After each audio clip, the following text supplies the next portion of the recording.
भाग 8। अगली सुबह थोड़ी सुस्त थी। सोनम ने रात में ही फैसला कर लिया कि अब वो अमित के सामने आएगी ही नहीं और न ही उसकी कही किसी बात पर रिएक्ट करेगी।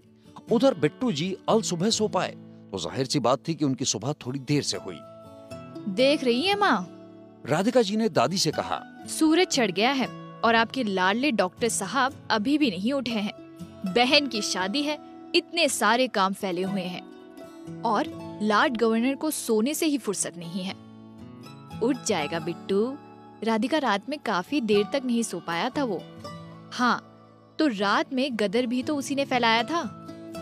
माँ, इतना कुछ सुना चुकी हो, अभी भी कुछ बाकी रह गया है जो सुबह सुबह आप फिर से शुरू हो गए? बिट्टू ने उबासी लेते हुए बोला।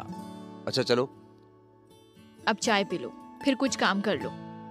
पर माँ, मुझे पहले वर्कआउट करना है, अमित ने कहा। तो राधिका जी ने कहा, अच्छा 10 बजे तू वर्कआउट करेगा? अच्छा तो रहने दो। बिट्टू ने थोड़ी उदासी के साथ कहा। इब छोरा यूं ते न बोल सके कि उन्हें मैडम जी को देखना है। अपने कमरे की खिड़की से वो चाय पीने लगा कि तभी सामने से सोनम आती दिखाई दी। डॉक्टर साहब मनी मन बोले, वाह, ये तो खुद ही नीचे आ गई।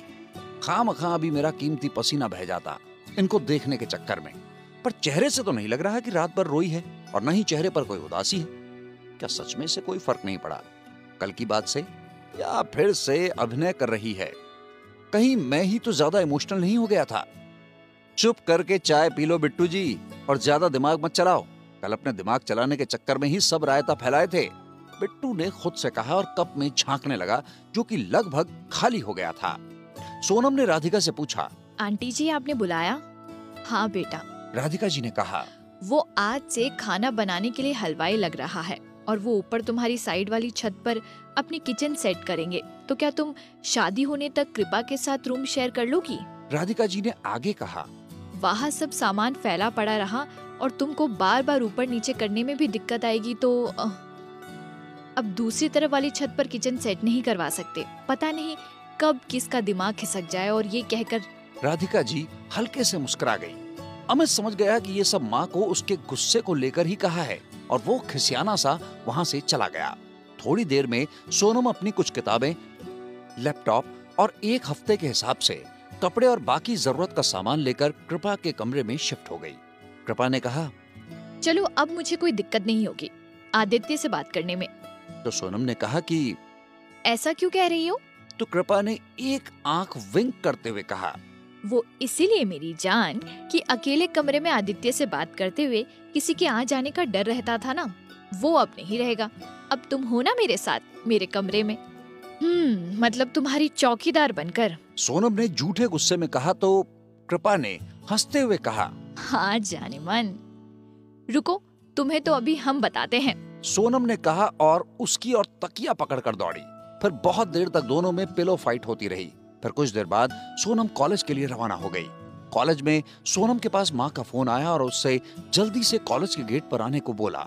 तो सोनम ने ठीक है कहकर फोन काट दिया। वो कॉलेज के गेट की तरफ चल दी। वहां पहुंचकर देखती है कि डॉक्टर साहब की होंडा अमेज खड़ी है और उसमें से कृपा बैठे बैठे उसे इशारे से भीतर बुला रही है। सोनम कार का गेट खोलकर अंदर बैठ गई और कृपा से पूछा, क्या है ये सब? इस तरह यहाँ आने की क्या जरूरत पड़ गई? तो कृपा ने धीरे से कहा, वो शादी के बाद पहनने के लिए जो हमने ब्लाउज सिलने के लिए दिए थे ना, वो अब हमारे फिट नहीं आ रहे हैं। क्या?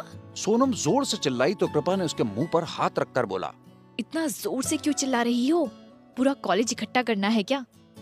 मतलब हद है यार कृपा। सोनम ने कहा, शादी के 2 दिन पहले तुम ये बता रही हो कि तुम्हारे ब्लाउज अनफिट है। अब तक कहाँ सो रही थी?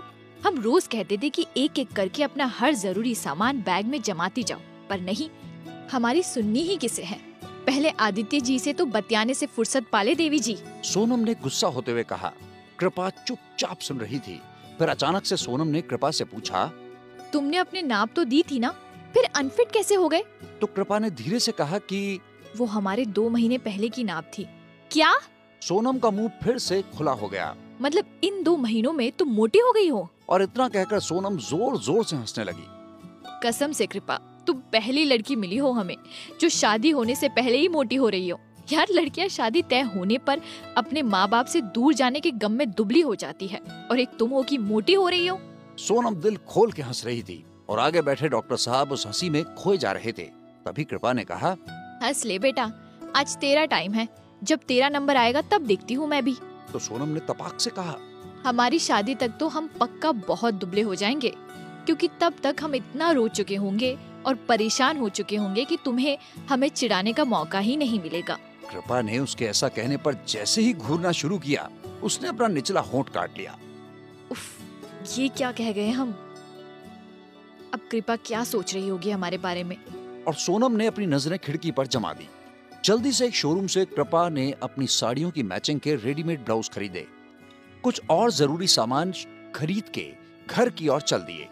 रास्ते भर कृपा और सोनम अपनी खरीदारी को उलट पुलट कर देखती रहीं और अमित नजरें बचाकर सोनम को।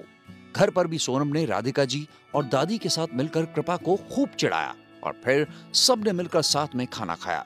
डॉक्टर साहब उन दोनों को घर छोड़कर मेडिकल कॉलेज चले गए, कुछ जरूरी काम बोलकर।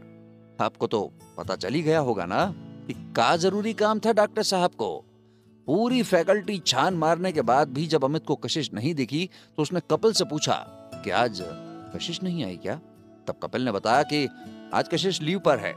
कैंटीन में चाय पीते हुए अमित ने कपिल को उस रात के वाकयात के बारे में सब कुछ बताया तो कपिल भी डॉक्टर साहब पर गुस्सा हुआ। कपिल ने बिट्टू से कहा कि बड़ा अजीब इंसान है तू, बिना सच जाने तू बेवजह सोनम पर भड़क गया। तू तो अच्छे से जानता था ना कि कशिश कितनी घमंडी और बदमिजाज लड़की है। उसके लिए तूने सोनम जैसी प्यारी लड़की को इतना कुछ सुना दिया। अबे कम से कम हम लोगों से ही कंफर्म कर लेता। मैं बता रहा हूँ, तेरा एक गुस्सा है ना बहुत खराब है, कपिल ने मुंह बनाते हुए कहा।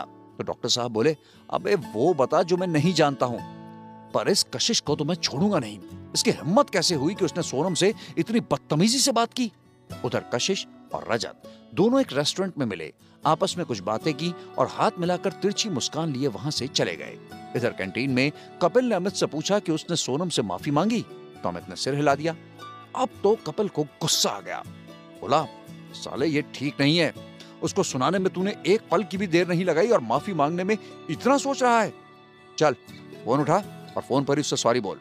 कपिल ने अमित को फोन पकड़ाते हुए कहा। अमित ने कहा, मेरे पास उसका नंबर नहीं है, तो कृपा को फोन कर और फिर सोनम से बात कर। कपिल ने उसको आइडिया दिया।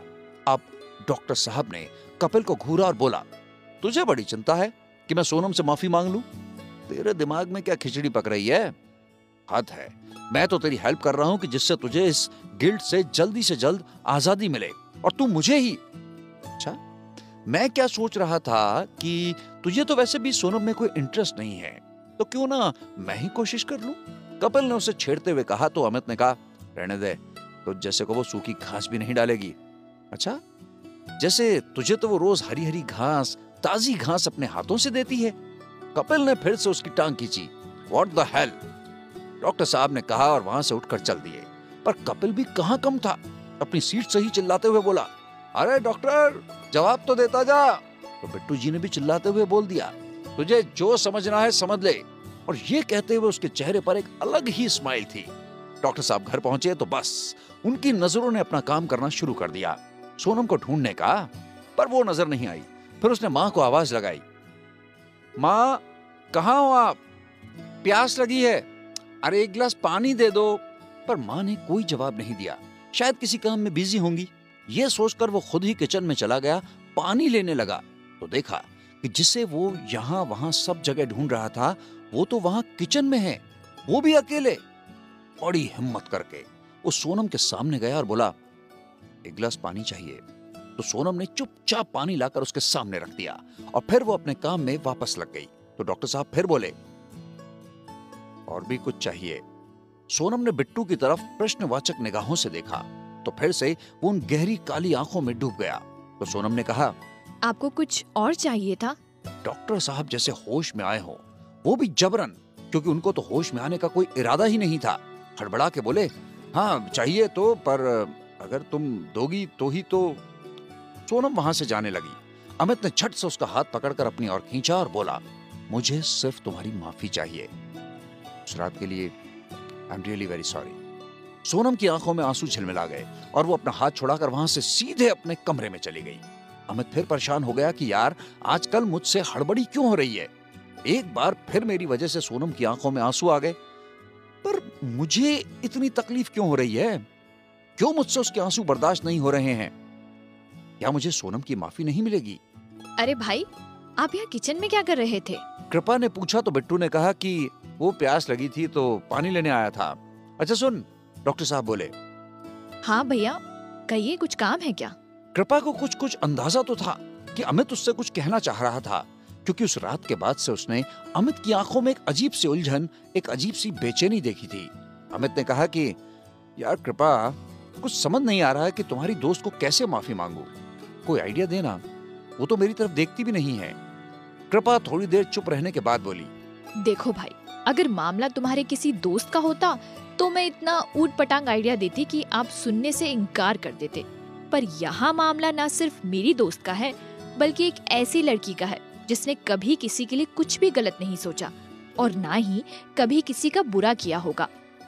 वो तन से नहीं, मन से बहुत सुंदर है भाई, और आपने उसके मन को ठेस लगाई है, तो अब आप ही उसके मन को सुकून देंगे।